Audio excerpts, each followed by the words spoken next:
Hello everyone, thanks for joining in. I know it's been a while. I'm so sorry that I have not been keeping up with the videos like I said I would. A lot has been going on, in which I will talk about, but I just wanted to start by going over some of the things I said in my last video. If you have not watched my last video, please go watch it. It's me talking about how I was diagnosed, where my infertility diagnosis came in, what they are, how I found out, what made me ask about them, this and that. I've had some questions about the PCOS. Again, the PCOS is polycystic ovarian syndrome, and please go do your research. And ladies, if you're having symptoms, if your body is doing things, or males, anybody, if you are having symptoms of something, or you just are experiencing some things that you know are not normal, go to your doctor. If you don't have one, get one. If you know, insurance is affordable now. Everyone should have it. Get some health insurance. Check out the doctors that are in the network and pick one. You know, you can do some research on your doctor. If you go see a provider about an issue and you don't feel like they're taking you serious, or they're not listening, go to a different one. And keep going to a different one until you find someone who is going to take you serious, who is going to really look into what you are, your concerns, your health issues. For me, I went through about 4 different doctors before I finally found my current primary doctor, who took me serious out the gate. Like I said in my first video, I actually was going to her as a new patient for a medication refill, for her to write a new script for me. And the question was asked, when is your last menstrual cycle? You know, just the normal, are you pregnant? And I said, I wish.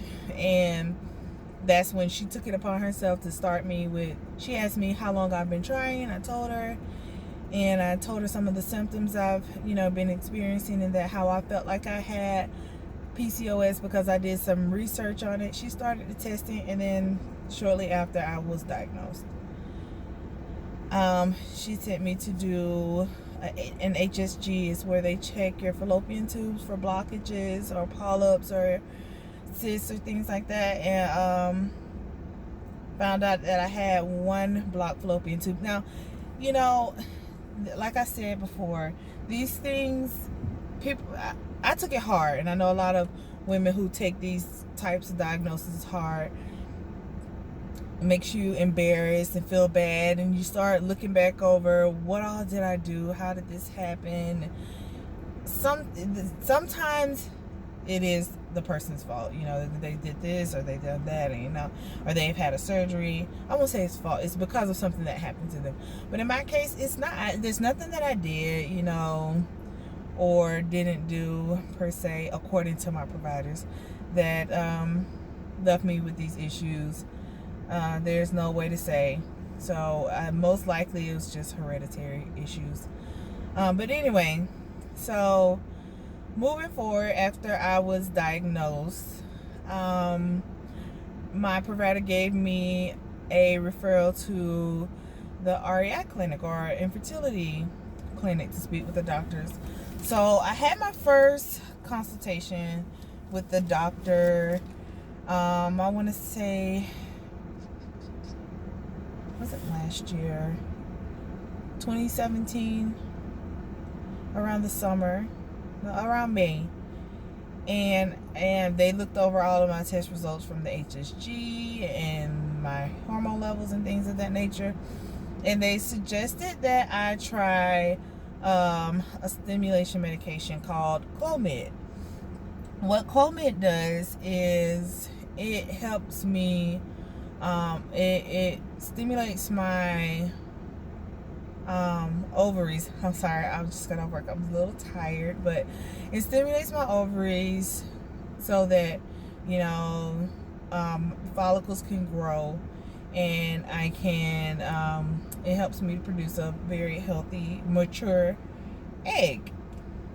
And they also came up with a calendar of events, the days that I'm supposed to take the Clomid, the days that I'm supposed to have intercourse, and it also comes with an injection that will make sure that I ovulate, because like I said, the PCOS, it has one of the symptoms is not ovulating every single month. You know, that is it's a possible part of having PCOS. You won't ovulate every month. So what I would have to do is take the medicines. I think it was usually between days like 2 and 5 is what my provider had me to do. So I took the medicines between my menstrual cycle days 2 and 5. Now, if you don't know, your menstrual cycle starts with day 1. That's the day it comes on. And then there's, you know, it goes on and on and on until it comes again. And that's day 1 again. So at this point, my menstrual cycles went from being every 28 days like clockwork to being every 30 to 32 days. That's another side effect of the or symptom of having PCOS. Oh, I did want to mention, because someone asked me about medications for it.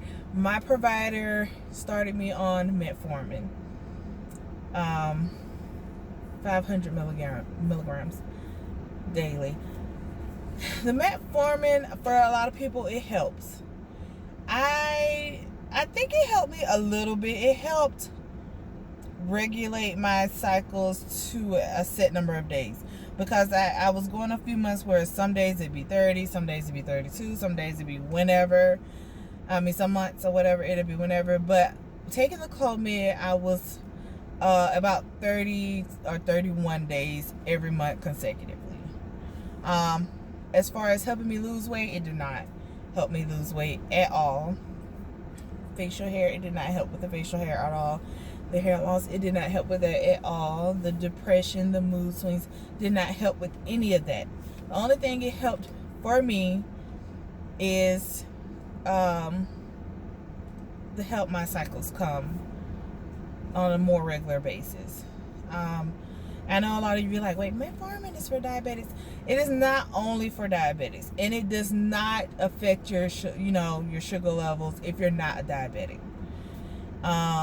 So if you are diagnosed with PCOS and you're not taking anything or not doing anything about it, ask your providers to try metformin. The only downside to it is it's really hard on the stomach. I will say that. It's really hard on the stomach. You have to take it with food. You have to take it with food, and it's best to take it at night, because it will give you the worst cramps and have you running back and forth to the bathroom. But anyway, so by this time that I met with the fertility doctors, I was already taking the metformin. So in addition to that, they started me on the Clomid. Now, some of the Clomid side effects were I was having a little dizziness and hot sweats. Oh my God. Oh, they were awful.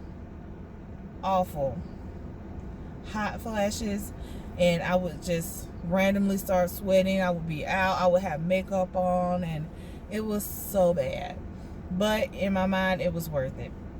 So what I had to do was, at the beginning of my cycle, I had to call the fertility clinic and let them know, hey, I've started my cycle. They scheduled me to come in and have an ultrasound done, transvaginal ultrasound. Say, okay, everything looks good, everything is okay for you to start the medications. Then I will start the medications on either cycle day 2 or 3. I'm sorry, it's been a couple years since I did this part. So it was either 2 or 3, and it was only for a few days. And then in the middle of my cycle, I would come back and have another ultrasound done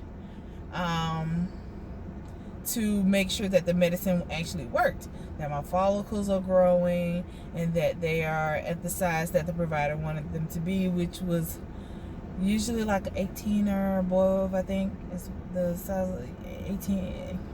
I can't hardly remember, but go research it, and I'll do some research and I'll come back with a better explanation of that part in my next video. So after I did the mid-cycle ultrasound, and they saw that everything was okay.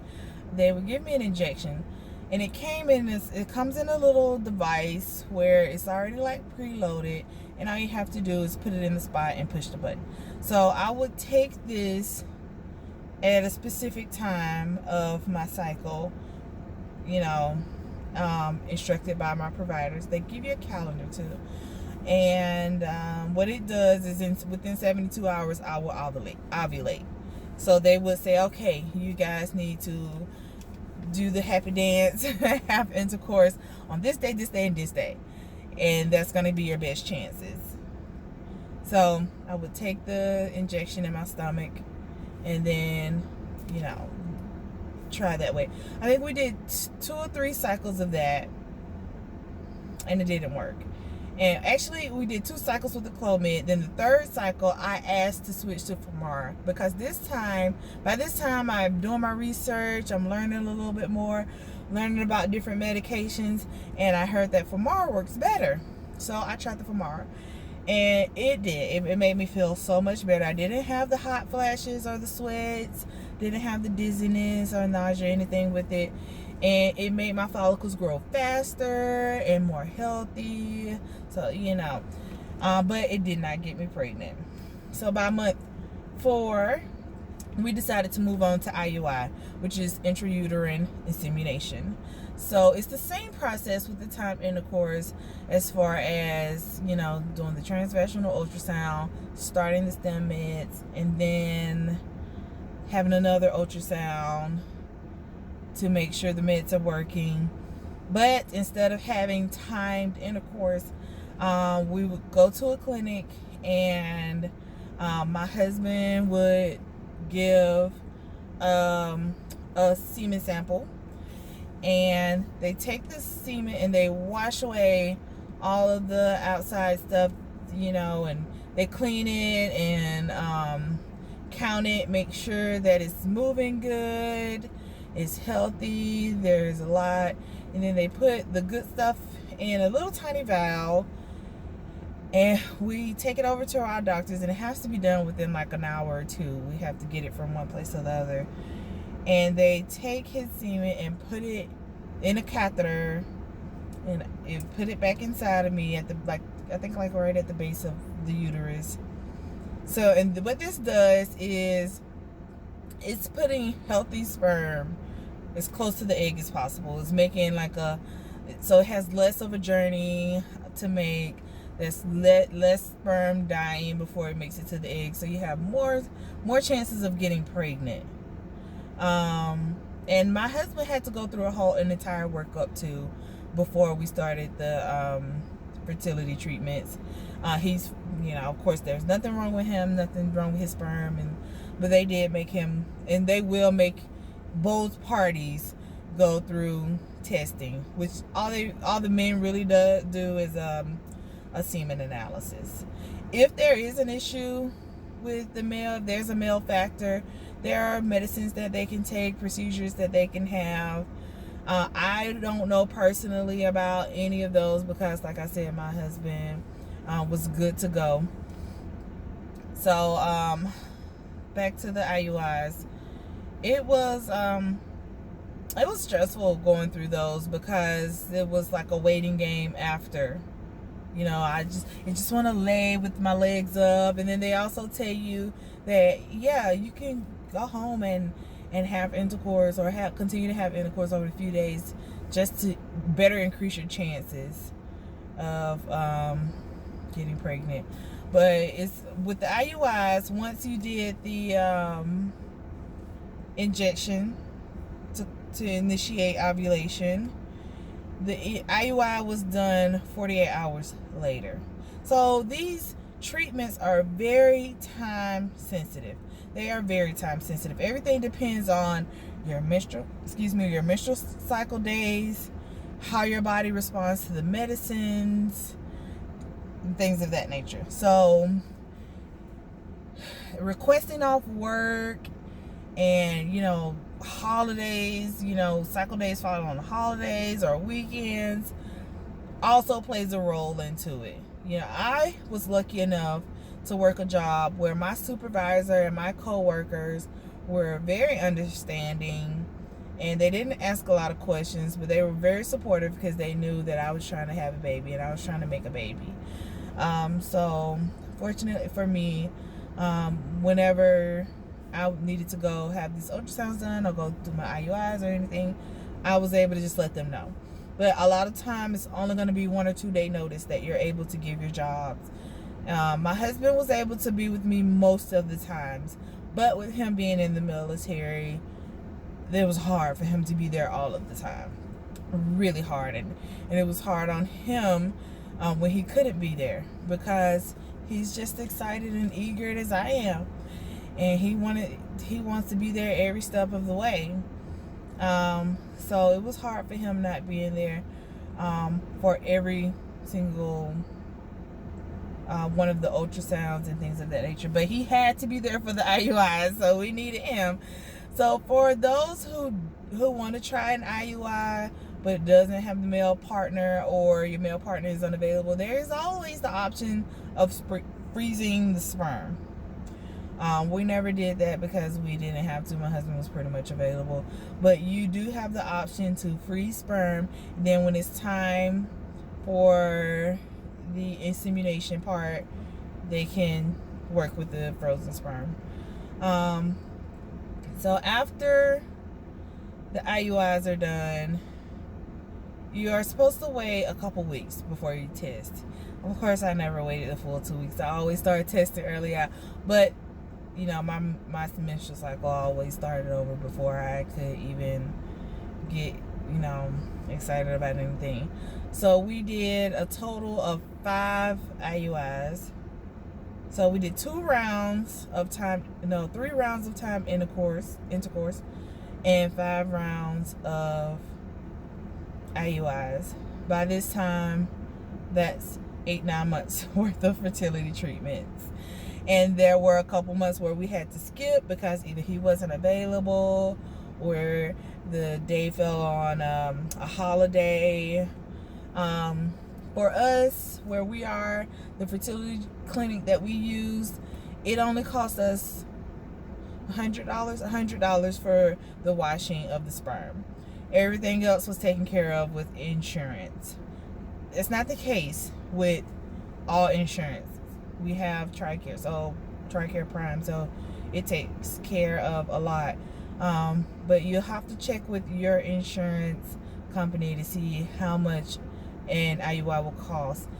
They are way cheaper than IVF. IVF is in vitro fertilization. They are way cheaper, way less invasive.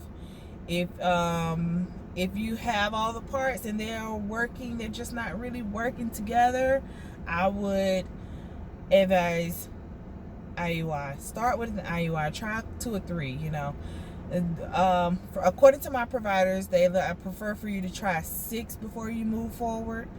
But, you know, we tried our 5 and we were like, okay, enough is enough. You know, we have the means to move on. So let's move on. And it's very time consuming. Very, very time consuming. So it was emotional, you know, every month, fingers crossed, and then being disappointed. And then trying to get your hopes up again for the next month and wait, fingers crossed, and then disappointed. All the while you have people asking, you know, when are you going to have a baby? And when is this going to happen? When are you guys going to expand your family? And you just kind of got to... And at the same time, people around you are getting pregnant. I think I have,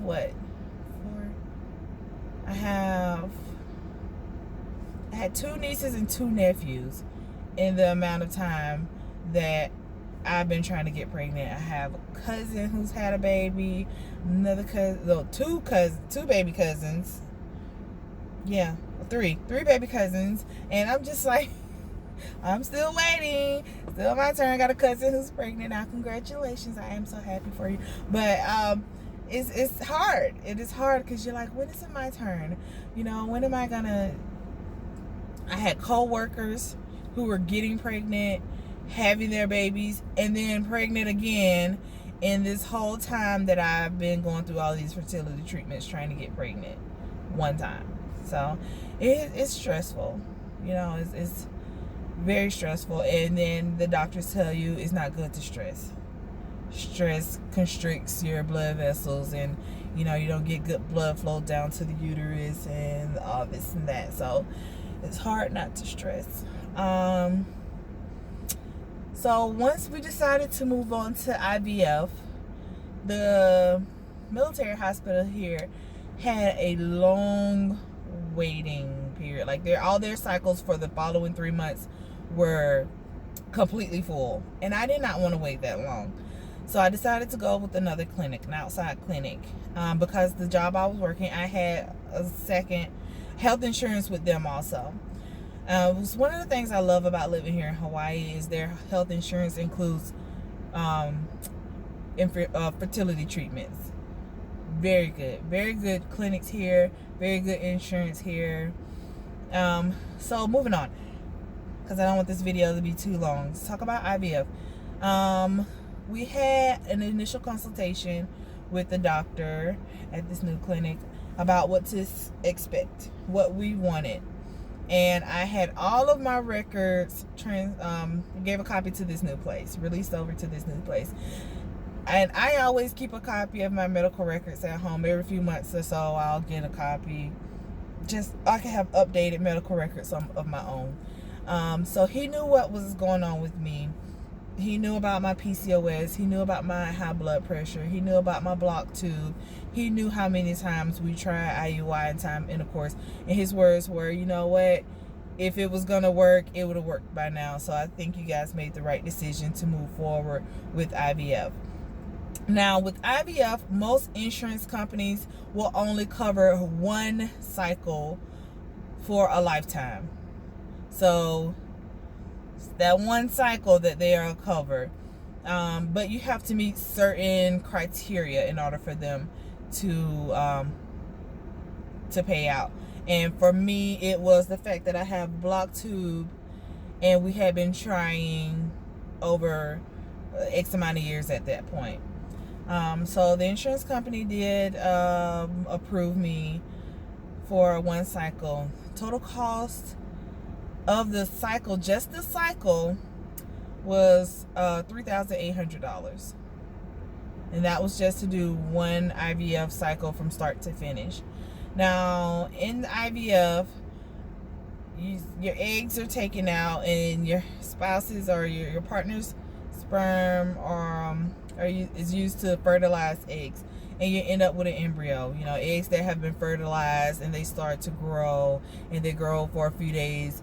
And you can either put them back and, you know, let them grow into a baby, or you can freeze them. So for the freezing was an extra $1,500. So in total, we ended up having $600 knocked off of the initial cycle, because a lot of the blood work, the FDA blood work that's required, like, you know, AIDS, HIV, all this and that, we had already had it done routinely through the military. So we just had our records forwarded over. So we end up paying a little less than $5,000 for this cycle, which is great compared to the $30,000 that we would have had to pay if we didn't have insurance at all. Yeah, it is expensive. Some people pay $10,000, $20,000. Some people have to do multiple cycles, and they have to pay every single time. With us, we were lucky to only have to go through one cycle, and I'm going to tell you how that works. So the first thing is first we had to do a saline ultrasound. Well, I did a saline ultrasound, which is a transvaginal ultrasound. They shoot some saline up in there to check out my uterus and ovaries and fallopian tubes, and just to make sure everything is good to go for me to start. Everything was great. Everything was good. The next step was for me to take some more intense stim meds. So this time I was taking a mixture of, and I wish I took pictures and stuff, and I documented it, but I'm gonna figure out how to add that to a video or add that to just my YouTube channel somehow. But I had to take a mixture of oral medications and injections, daily injections, which eventually became very painful, and they left a lot of bruising. My husband would help me, and they had to be taken at a certain time of the day. So if my work day had to start early, or if I had to be somewhere, waking up on the weekends, waking up early on the weekends to do the injections, to make sure you take the medicine on time, every single day, for a course of a few weeks. Well, to start off with, at the beginning of the menstrual cycle, you're given, I was given birth control pills, and most people are given birth control pills so that the provider can regulate your cycle. So you take birth control pills for about 5 days is what I was doing, and then a couple weeks later your cycle will start over. That's your cycle day 1. Cycle day 3 is when you start the oral medications and the injections. And what these medications will do is make you create as many follicles as possible. Your ovaries create as many follicles as possible so that your eggs, you can produce as many eggs as possible. And for me, at about my 2nd week checkup to see if I had another ultrasound done to see if the medications were working. They were working great, better than great. They pulled me back a dose, and it was a lot. It was a lot because there were medicines you had to mix, and you had to learn. You had to mix them on your own. But there should be a nurse that shows you how to do it, and then there should also come with some written instructions, and they will show you. And these are things that you do on your own at home. And these medicines are very expensive, and that's part of why the whole IVF cycle is expensive. So I had routine ultrasounds and blood work done to make sure the medicines were working, follicles were growing, eggs were being made, this and that. Then came then came retrieval day, about a month after I started the birth control. So retrieval day, I had to come to the fertility clinic. It's a process that you have to go under anesthesia. So I was hooked up to an IV. I was super nervous. The anesthesiologist came in. I met her. I let her know, please don't let me stop breathing, because at that day I had a cold. I had a cold a couple days before. I was super congested, and I was having a hard time breathing when I went to sleep and everything anyway. So I told her, just please monitor my blood pressure, please monitor my breathing, and please be aware I cry a lot when I go under anesthesia for no particular reason. I don't know why, but I do. So my husband was there with me, but he wasn't allowed to go in the room back in the room with me for the actual retrieval, because it was during that time that they would take a sperm sample from him. He would have to give a semen sample, and for them to get ready to mix with my eggs. So I went, laid on the table, got the mask on, and next thing you know, I'm out. When I woke up, I was in extreme pain. I'm not even gonna lie. It felt like exactly what happened. And this, what they do is they take a needle and they go in and they go directly into the ovaries with the needles, and they pull out eggs. They pull out eggs straight from your ovaries through, through the vagina, and they go, it's so painful. So I was in a lot of pain when I woke up. Ooh. Sorry, my battery's getting low. But yes, I was in a lot of pain when I first woke up. And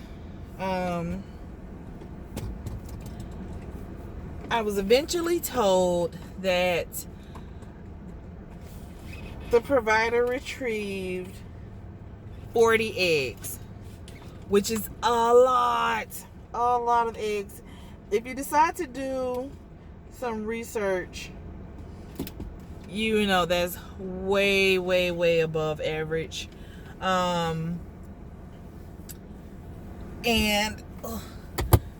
So, oh goodness, 40 eggs, a lot of eggs. That was a lot of eggs, and it felt exactly like that. It felt like I was stabbed in my lower abdomen 40 something times. Okay, so I was given some pain meds, and I had to stay there until I could urinate. So first I had to wake up, completely from the medicines, and they had to make sure that everything down there was still good, that I could actually, my kidneys and everything were gonna wake up.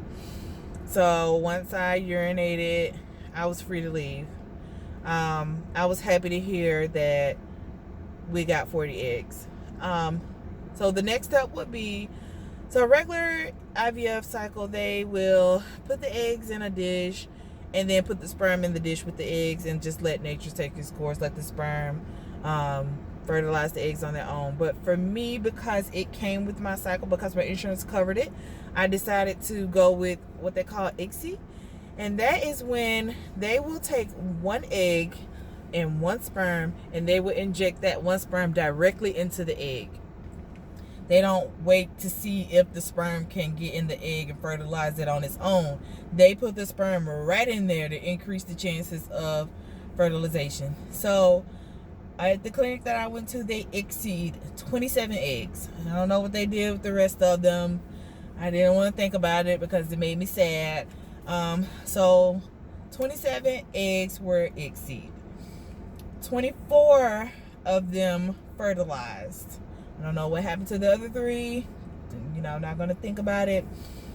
And out of those 24 that were fertilized, 17, I ended up with 17 embryos. 5-day-old embryos that were healthy, that were great. They grew.